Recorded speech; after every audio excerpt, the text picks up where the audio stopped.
Militer Rusia merilis rekaman yang memperlihatkan aksi mortir self-propelled 240 mm Tyulpan dalam menggempur posisi pasukan Ukraina. Rekamannya ramai beredar di Telegram pada Senin 23 Januari 2023. Dalam keterangan unggahan disebutkan, inilah operasi yang tepat dari mortir self-propelled 240 mm Tyulpan melawan infanteri Ukraina.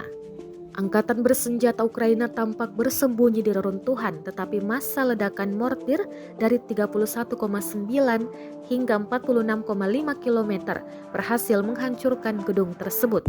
Ledakan dahsyat pada gedung tempat pasukan Ukraina bernaung terekam kamera drone pengintai Rusia.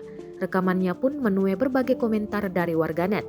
Diketahui tentara Rusia kembali menggunakan sistem mortir tua dan terbesar yang mereka miliki, yakni 2S-4 Tyulpan. Artileri kembali digunakan secara masif guna menyasar basis-basis pertahanan militer Ukraina.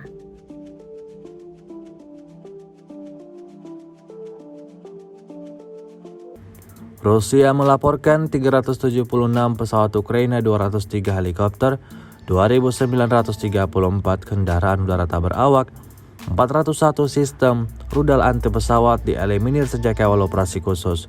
Sedangkan dari kubu Kiev, Kementerian Pertahanan Ukraina melaporkan 720 tentara Rusia dieliminir dalam sehari terakhir.